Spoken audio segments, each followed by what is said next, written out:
എൻ്റെ ഒരു day start ചെയ്യണത് തന്നെ ഇങ്ങനെയാണ് കേട്ടോ. എന്നോട് പലരും ചോദിക്കാറുണ്ട് ഈ 2 കുട്ടികളെ നോക്കലും വീട്ടിലത്തെ കാര്യവും ഡ്യൂട്ടിക്ക് പോകലും എല്ലാം കൂടെ എങ്ങനെയാണ് പറ്റുന്നതെന്ന്. ഞാൻ നാട്ടിൽ നിന്ന് ഇങ്ങോട്ട് വരുന്ന സമയത്ത് മൂത്ത മോൻക്ക് 2 വയസ്സ് കഴിഞ്ഞിട്ടുണ്ടായിരുന്നുള്ളൂ, രണ്ടാമത്തെ ആൾക്ക് 1 വയസ്സും. ആ സമയത്ത് നല്ല സ്ട്രഗിൾ ആയിരുന്നു. രണ്ടുപേരും കൂടെ ഒരുമിച്ച് എന്തായാലും മാനേജ് ചെയ്യാൻ പറ്റില്ല.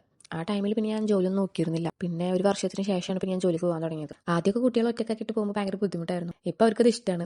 കാരണം അവിടെ കുറേ കുട്ടികളുണ്ട് കളിക്കാൻ ഞാൻ ആക്കിയിട്ട് പോകുന്ന സ്ഥലത്ത്. അപ്പോൾ എന്നെ ഇപ്പോൾ തള്ളി പറഞ്ഞേക്കും, ഉമ്മച്ചിക്കൊന്ന് ഡ്യൂട്ടിയിൽ പോയിക്കോ എന്ന് പറഞ്ഞ് ഇപ്പോൾ തള്ളി പറഞ്ഞേക്കും. ഞാൻ യൂട്യൂബ് വീഡിയോസ് ഒക്കെ ഷൂട്ട് ചെയ്യുമ്പോൾ കുട്ടികളെ എണീക്കണേക്കാളും മുന്നേ ഷൂട്ട് ചെയ്തില്ലെങ്കിൽ പിന്നെ ഒന്നും നടക്കില്ല. അപ്പോൾ ആദ്യം ആ പരിപാടികളൊക്കെ ചെയ്ത് വെക്കും. അതിൻ്റെ ശേഷമാണ് പിന്നെ കിച്ചൺ വർക്കിൽ കയറുക. കുട്ടികൾ നൈറ്റ് ഉറങ്ങാൻ ലേറ്റ് ആവുന്ന കാരണം തന്നെ രാവിലെ നേരം വൈകിട്ടാണ് എണീക്കാം. കുക്കിംഗ് അവർ എണീക്കുന്നതിന് മുന്നേ കഴിഞ്ഞില്ലെങ്കിൽ പിന്നെ അവരുടെ കാര്യങ്ങൾക്ക് പിന്നെ നടക്കാൻ നേരം ഉണ്ടാവുള്ളൂ. അങ്ങനെ ചെയ്യുമ്പോൾ പിന്നെ രാവിലത്തെ ആ ഓടിപ്പായലുണ്ട് ഇല്ലാണ്ടാക്കാം. എനിക്ക് ഡ്യൂട്ടിയുള്ള ദിവസങ്ങളിൽ ഞാൻ തലേ ദിവസം തന്നെ ഫിഷൊക്കെ കായം തേച്ചിട്ട് ഫ്രിഡ്ജിൽ വെക്കും. പിന്നെ കറിയൊക്കെ ഉണ്ടാക്കിയിട്ട് വെക്കും കേട്ടോ. എനിക്ക് 5 മണിക്കാണ് ക്ലാസ് തുടങ്ങുക. ഞാനൊരു 4:30 ആകുമ്പോഴത്തേനും ഇവിടുന്ന് വീട്ടിൽ നിന്ന് ഇറങ്ങും. 4:30 ആകുമ്പോൾ കുട്ടികളെ കൂട്ടിയിട്ട് അങ്ങനെ ഡേ കയറി പോയിട്ട് അവരോട് ആക്കിയിട്ട് അങ്ങനെയാണ് പോകുക. ക്ലാസ് എടുക്കാൻ പോകുന്നതിന് പിന്നെ കുറച്ച് പ്രിപ്പറേഷനും കാര്യങ്ങളൊക്കെ ഉണ്ടാവും. അത് പിന്നെ തലേദിവസം ചെയ്യാൻ പിന്നെ നേരം കിട്ടില്ല. അപ്പോൾ രാവിലെ ഈ വർക്കുകളൊക്കെ കഴിഞ്ഞാൽ പിന്നെ കുറച്ച് നോട്ട്സ് എഴുതാനും കാര്യങ്ങളൊക്കെ ആയിട്ട് അങ്ങനെ ഇരിക്കും. എൻ്റെ പണികൾ പകുതിയായപ്പോൾ കുട്ടികളെ എണീറ്റ് വന്നാൽ പിന്നെ അവരെ കൂടെ കുറച്ച് നേരം കളിക്കണം. കുറച്ച് നേരം അവരുടെ കൂടെ ടൈം സ്പെൻഡ് ചെയ്ത് പിന്നെ അവർക്ക് TV വെച്ച് കൊടുക്കും. കുറച്ച് നേരം കാർട്ടൂണൊക്കെ കാണും. ചിലർക്ക് ട്യൂഷൻ എടുക്കാനാണ് പോകണമെന്ന് പറഞ്ഞാൽ നമ്മളോട് ഒരു പുച്ഛാണ്. അതിപ്പോൾ എന്താ ഒരു 2 മണിക്കൂറത്തെ ക്ലാസ് അല്ലേ ഉള്ളൂ, അതിനിപ്പോൾ ഇത്ര വലിയ ബുദ്ധിമുട്ടൊന്നും ഇല്ലല്ലോ എന്ന് പറയും. അതിൻ്റെ ബാക്കിൽ ഒരുപാട് വർക്കുണ്ട്. നമുക്ക് വെറുതെ അങ്ങോട്ട് പോയിട്ട് ഒന്നും പറഞ്ഞു കൊടുക്കാൻ പറ്റില്ല. നമ്മൾ പോണതിന് മുന്നേ ക്ലാസ് പ്രിപ്പയർ ചെയ്യണം. എല്ലാ ജോലിക്കും അതിൻ്റെതായ എഫേർട്ടും കാര്യങ്ങളും ഉണ്ട്. അപ്പോൾ ഇത്രേ ഉള്ളൂ,